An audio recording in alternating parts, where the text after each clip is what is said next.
Welcome to Ghost TV and 91.9 Public Affairs. I'm Micah Terrell. When you think about people who need a meal, you probably need to think about Loaves and Fishes here in Clarksville. They help out the hungry, and they do a whole lot more too. Joining me today is Susan Chapman. Susan Chapman, thank you so much for joining us Well, today. thank you for having us. We're really excited to be here and to get the word out about Loaves and Fishes. And you guys do a lot. I was reading on your website, you have like 150 to 200 meals on the average per day. Can you talk a little bit more about what you guys do? We serve a noon meal starting at 10:30 to 12 o'clock, 6 days a week, to anyone that is looking for a meal, that needs a meal. We don't turn anyone away. We don't ask questions. Usually people that come to our service, they've either run out of money for the month, or they haven't gotten into the system where there's a need for them. Just different ways to, that we don't ask questions. They may have just gotten out of jail or something like that and need a meal. So nobody should go hungry in this in the United States. There's too much food here. Definitely. And I mentioned it's a community thing. You are, basically people from the community who help out the community. Correct. So you need help from like volunteers, donations, and that sort of thing. Let's talk about volunteers first. Okay. Well, we have 8-man teams that come in on a daily basis to help prepare and serve the meal. We have those pretty much lined up already before the day starts. We have a lot of people that come the same day every month, and we sometimes have opening on the teams, but we need people to help with the donations that come in the back room. We need volunteer drivers to go around and pick up donations. We also like to ask people if you want to hold a canned food drive at your church, your civic organization, in your neighborhood, or just as some kind of project or at work. And then you can donate the proceeds to us. Also, if you wanted to do some kind of fundraiser, that's always a good thing. We always need money to purchase things that we don't have on hand, because we use everything that we donate, we use or we distribute out to area organizations that help the needy. Right, and I understand that that Loaves and Fishes helps out the Save Our Students food bank. Could you talk about that relationship? Yeah, we've gotten involved with them, and when we have extra, we ask them to come over. When we have an abundance of something that we can't use before it goes bad, we will distribute it out to Austin P, the food pantry there. We also, a lot of the students come and they volunteer doing something to get their credit hours or whatever it is that they might need for volunteer work, so we're an option.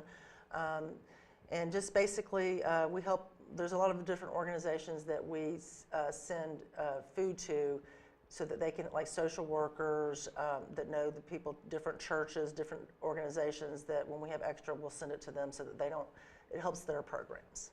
And that's really awesome too, because I know, especially with such a diverse community that we have, like you said, there's probably always somebody who's needs a little help, a little push, and everything. Right. Well, you never know. If you we find that people that it's between paying their bills or getting a meal. Some people, they have something happens. When you live paycheck to paycheck, sometimes you run out of money at the end of the month, and it's either don't pay your rent, don't pay your electricity, and it's much harder to get back on track. So we try not to. We try to make it easy for people to make it in this world when they're having a hard time. We've had a lot of people that have said, without your program, we would have never made it through this hard time that we had, and so they've given back to us that way also. That's great. Now I understand this time of year it's getting a little colder and everything, and people are probably thinking about the holidays. At the Jingle Bell Drive. We're having a Jingle Bell food drive during the months of November and December. If you at your business, organization, or whoever wants to possibly do a food drive, we're doing that now. We're also going to have our Jingle Bell food truck at area grocery stores around town on Saturdays, so be looking for that. Different dates, different locations. You can call the kitchen and find out exactly where we're going to be, or if we also need some volunteers during our December sites. So if you'd like to call and sign up for that, it's from 11 to 4 on the Saturdays. But we basically, we're trying to basically replenish our pantry for the coming year. Yeah. So just let people know about us. Yeah, because it sounds like a busy time for both need and for you, like you said, to restock. Right. Everything. Well, I mean, like I said, people are in the giving mood during the holidays, so we're trying to take advantage of that also. And we realize that there's a lot of people who go without during this time, but it's not just during this time; it's year round. So when you're thinking about volunteering, don't always. if we can't accommodate you right now, it's not because we don't need you, it's because right now we have a lot of volunteers who call and they find that, we may not have a space for them, but we do at other times of the year. So don't just think about us during the holidays. Yeah. All year round you have yes, the need. all year round, because Yeah. we are operating all year round, Monday through Saturday, year round. We're one of the only places in town that you can get a meal every day of the week, just about. Yeah, that's a really good resource to have, because like you said, there's always the need. Now let's talk about donations too, because obviously people want to give their time, but if Correct. they can't and they want to donate food, what are some specific things that you guys always need? We like the non-perishable items. We like the really big number 10 cans if you want to donate those, because they're easy to open. We don't have to go through a ton of cans when we're trying to prepare a meal. And we use what we have on site to prepare our meals. We also need meat. Meat is one of our big expenses. Proteins are always a big expense to us because a lot of people do not donate those. So we end up having to go buy that. So having to purchase things to make our meal nutritious and good for our clients. We do have to purchase things, and so we do like to have money to pay for our overhead expenses, such as our utilities and things like that. So money is always an option. Food, equipment. If you find out like right now, we're trying to get a commercial food slicer. That's one of the things. We're also looking to maybe get a truck so that we can go pick up our donations. That's one of the things we're thinking about. If you want to donate something or sell something and then donate the money, that's always a good option. Money is always good. Good, yeah. Now you talked about meat. I know that's a big thing. Of course, like you were saying, the protein. What kind of like a whole turkey or like a whole yeah, ham, turkey, anything? chickens, ground meat, ground beef, chicken, whatever, any kind of protein. You can deliver it to the kitchen from 8 a.m. until noon, Monday through Saturday. And if you can't make it during that time, call us and we'll try to arrange something so that we can get it from you. Fresh is always good. Non-perishable items, like fruits and vegetables, breads, noodles, and things like that. Anything that you would think to prepare a meal. And when we get enough of something, that's when we'll prepare a meal. So we're always looking for items. We have a list that, if you want to call the kitchen, they'll give you a list, or we also have one on our website. So if you go to www.loavesandfishestn.org, there's a lot more information there. Right. Now, what about young people? I know you talked a little bit, you have some college students who volunteer their time, which is great. But what if, say, if they're younger, maybe grade school, middle school, high school, what can they do to help? Well, like I said, they could probably do depending on how young they are, we really, under 18, we don't like people under 18 in the kitchen because it's sort of a liability issue, and we've had some problems in the past where people would bring their very young kids, and it's really a hazard in the kitchen because it's not a very big place, and we don't want to turn them away, we don't want to make them upset, but at the same time, it's like we need to think about the safety of those children. Because if the parents, helping with the meal, they can't be watching that child, and we just want everybody to be safe. So we have the policy of no one under 18 in the kitchen. But we do like to have those kids. We've had a lot of kids who've done service projects where they had to do a food drive, like at their school, their church, and in their neighborhood. And then they deliver that food to us, and we'll take a picture, make a big deal about it, and then they can come and have lunch with us and kind of see what it's all about, and see who the clientele is, and who they're actually helping. Because there's a lot of people that are hungry, and we want the kids. That's a really good way for them. So we've had a lot of kids who, instead of birthday presents, they've had people bring canned goods to their birthday parties, and then donate that to us. So that's for the really young kids. And we also have warehouse time where they can help in the warehouse. We have different times where we'll set that up, and then if they can come, we'll do that. Those are all great lessons to learn, because have you seen some of the kids who maybe have done one project and they're like, okay, I want to do another one? Yes, actually, we've had a couple of kids who, the birthday thing, that every year they do that. Yeah. Instead of getting presents for themselves, they give back, or they'll ask that whoever participates make a donation to Loaves and Fishes, and you become a lifetime giver when you start doing that.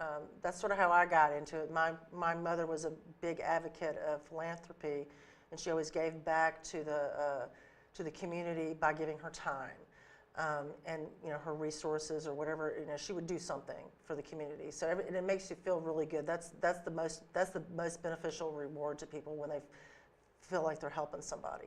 Yeah, that's a gift that, No, you can't replace that. So it's a good thing. That's one thing that, we're, like I said, we're community run, we're ecumenical, we're not faith-based, so we try not to turn anyone away. We don't want anyone to feel like that that somebody's pushing their other religion, because we don't, not that we do have different church groups that come in, and they do talk to some of the clients and stuff, which is a good thing, but we don't require anything of our clients when they come in other than they just need a meal. But the volunteers, we're always, looking for new people to get involved. We need people that want to help out and be more involved in the kitchen as supervisors. Our 8-man team consists of a supervisor who actually, runs that team, and those are volunteers. We have people that are in the back of the house who take in the donations, sort through all those, decide what's going to go out through distribution, or what we're going to keep to make our meals. And our meals are ever changing, and we have caterers who bring stuff that they're not going to use, so nothing ever goes to waste. That's what I was going to ask you next. Do you ever have restaurants and people call you and say, hey, we got a bunch of food? We have restaurants that give to us, we have caterers who give to us, but we can't, we don't know when they're going to do it. We have grocery stores that we pick up stuff from them, and like I said, we have to use what we have on hand to make our meals. That's our motto. We use what we have on hand because we don't want to waste anything. It's just a crime when the people that throw things away. Because there's so much that goes, but we want it to be nutritional too. So we try to use what we have on hand and get creative, but it has to be nutritional.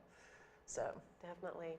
Now, again, to circle back to the volunteers. So if anybody wants to volunteer and they're 18 and up, should they go onto your website? They can go onto the website, and there's a place where they can give their information when they're available. What they're willing to do is really helpful. And you could do it there, or you can call the kitchen at 645-9020 and give them your information then. And they may have a need right that day, you never know, or the next day, or they'll say come in and see if you like it, or see what you're willing to do, or you'll be put on a call list. So if we have a need, we'll try to call you. But like I said, right now we're looking for volunteers to help out with a Jingle Bell food drive. If you have some time during a Saturday to help out, some of the slots are already filled up. But we have other spots that we may need people. We're going to have yellow vests on at some of the area Walmarts and Kroger's, and we're going to be at IGA and Rural King and Dollar General on Ashland City Boulevard this weekend. But we're trying to get as much stuff in our pantry to last us through the coming months, because that's, we have to stock up, and we'll use those non-perishable items. But there's a lot of other things on that list, like serving gloves, we need those. Toilet paper is a big thing, because, we have all those people that come in. Yeah. They come in and they like the toilet paper, Yeah. so we go through a lot of toilet paper. Do you need like toothpaste and other toiletries too? You can bring those, but we don't use those as far as in the kitchen. We have some church groups that have brought those and handed them out, but they would be in charge of doing that. Our main mission is to feed the hungry. We don't give out any. We're not operating any of the other things. We've had some other organizations who have come, who, like, some of them will do health screenings. Some of them they've gotten free phones. The people. So we're kind of a central location for people to come that are going to help the needy. We'll allow them to come in and do their thing.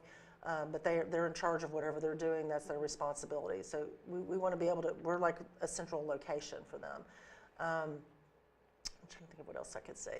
Yeah, I think you kind of covered a lot of that. Yeah, there. I did cover a lot. Because you talked about, people, if they want to do their own fundraisers, that's okay, but you just want them to kind of contact you and let we you want know. We want to know that they're doing it, and basically, we have a PO box that if you want to just give, you can mail a check to our PO box. You can go online and give to us. We have our website. You can donate through the website. We have a lot of people who give monthly, which is really nice. They'll give anywhere from $25 to $250 to $300 a month, depending on what your budget is. I'm not saying that's, but that's how they give back. They know that they're giving back, and they're helping us meet our needs to do what we need to do, and that puts a lot less pressure on us. We don't have to do so many fundraising events, so to make our budget, because we have a very small budget, but we do have a budget to keep our doors open. Right, and you have the Jingle Bell Drive, like you said, is that one of your main fundraisers in order to Yes, kind of we keep just things started going? this a few years ago. It's grown every year. This is the biggest thing. Now we're going to be at locations at different grocery stores and stuff like that. So that's a big thing, and that's been it's been a really good push for us to get our name out there and to let people know who we are. Because we've been around since 1983. We are it here in Clarksville as far as longevity. We've been here a very long time. We're run by a board of directors. And we just want to give back to the community. That's what we're about.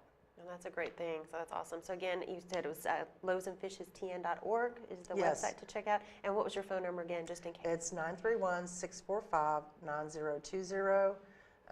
You can call us, and if we don't answer the phone, you can leave a message, and we'll try to get back to you as soon as possible. And just leave your information and let us know what you're willing to do or what you need to do, and we'll try to contact you. But you can also email us at info@loavesandfishestn.org if you'd rather do it that way. That's a pretty easy way to do it. Cool. We have Facebook pages. We'd hope you'd like those. We have Twitter and all that kind of stuff too. So we're on social media. That's another way that young people, if they can't make it there during our hours, we would hope that they would share our information when we're having events or let other people know about us, because the more dollars that we can save not spending on trying to get the word out, the better off we are in using that money to do what we need to do to feed the hungry. So that's important to us. So that's another way, social media, or if you've got a talent for social media or advertising or marketing, we're always looking to see what you can help us with, because that's a big thing for us. Yeah, like you said, the word of mouth probably is really, really helpful. Well, we've had some people do some, if you want to, there's another way, you can also start a fundraiser on Facebook or some of the other social media. Crowdfunding is always a big thing, where you go in and you invite all your people to make a donation, and you can do it all online. And you can go to our Facebook page and do it that way. Cool. So I've done that, and for me, I've done that through my own personal and raised a lot of money doing that. So that's businesses, you can take up the cause of Loaves and Fishes, and you can do it all on your social media, and that you'd be helping a great cause. Yeah, so we would appreciate anybody's help. We're having Giving Tuesday if you want to give to us that way. We also have a endowment fund with the Middle Tennessee Community Foundation of Middle Tennessee. Think about it. That we do have an endowment. That's to help us in our future. We're trying to increase that amount so that if we run short, maybe one year we can pull from there to cover our budgetary needs. So. But again, you're community-based, and so Yes, we individuals, businesses, students, all are Yes. welcome. Everybody's welcome. We do not discriminate against anyone, religion, race, nothing. We want to serve everyone here in our community, because this is community-run, community-based, and it's here in the Clarksville, Montgomery County area. Everything stays here. It doesn't go anyplace else. Wonderful. Susan, well, thank you so much. I'm out of questions. Was there anything else you wanted to add? No, we are also part of Empty Bowls.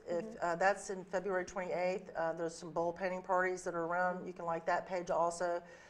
We are one of the beneficiaries from that, and that's February 28th. So we have tickets for sale for that also. So if anybody's interested in getting tickets, they can call the kitchen or call me or email and let me know, and I'll get back with you. You can also go online at Eventbrite and get those tickets also. Cool. So just giving a plug for that, because it's coming up. Yeah. That's one of our big fundraisers. Okay. It helps us in Urban Ministries. Urban Ministries is one of the other organizations that we work collaboratively. Cool. Well, Susan, thank you. So lots of good information. Well, We thank really you. appreciate Thanks it. for having me, and Thank I you. really appreciate y'all doing this. Yeah, and we'll make sure to share this interview with everyone on our social media and on wonderful. our YouTube channel. So Yes, and send it to me, and we'll share too. That's Sounds right. good. Awesome. Susan Chapman, thank you so Thank much. you. And I'm Micah Terrell with Govs TV and 91.9 Public Affairs.